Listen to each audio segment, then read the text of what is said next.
Thank you. Well, for the history of Tennessee, it's hard to pass over the impact of the whiskey industry and a distillery in Moore County that put Tennessee whiskey on the map in its near 160-year history. Steve Mailing explains how the household name got its start. Down in Lynchburg, Tennessee, you won't find a movie theater, more than one traffic light, or even a fast food restaurant. What you will find, though, history.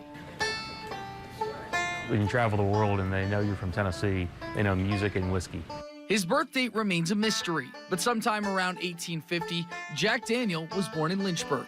The youngest of 13, he'd eventually leave home in 1864 and was taken in by the Call family. Faithfully, he was introduced to a man named Nathan Nearest Green, who ended up teaching Jack all about making whiskey. Uncle Nearest, a slave on the Call farm, taught the teenage Jack the ways of Tennessee whiskey. And 2 years later, Jack Daniel's Distillery was founded. Relocated to the heart of Lynchburg after a few years, where Jack famously centered his whiskey making around a cave spring. It still today makes more water than we need to make our whiskey. The whiskey flowed in Lynchburg until 1909, when Tennessee went dry. Jack wouldn't be around for it to be repealed. He passed away back in 1911 from blood poisoning after he famously kicked the safe over here in his old office.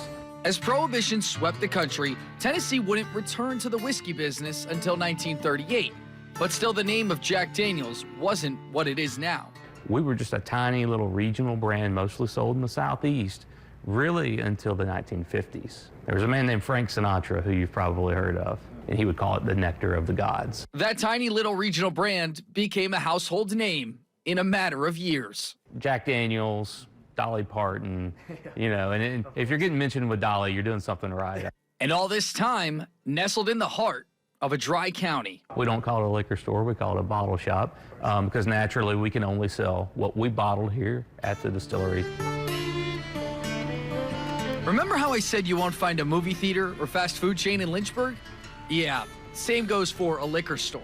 But for master distiller Chris Fletcher, while corn, malted barley, yeast, water, and wood are the ingredients, it's the people who make Jack Daniel's what it is. My grandfather was a distiller here, but I think something like 2/3 of our employees either have a family member working here now or had one working here at some point in the past. The families of Lynchburg are the people that still make this product what it is. While the whiskeys they produce have branched out and the brand has become world-renowned, but I like to think that we have a whiskey for anybody. Where it started and where it remains is what will always define Jack Daniel's. There's no wrong way to enjoy our whiskey, but we just want everyone to enjoy it responsibly, that's for sure. This is really who we are. This is what the families of Lynchburg do and what we've done now for almost 160 years. For WSMV4, I'm Steve Mailing.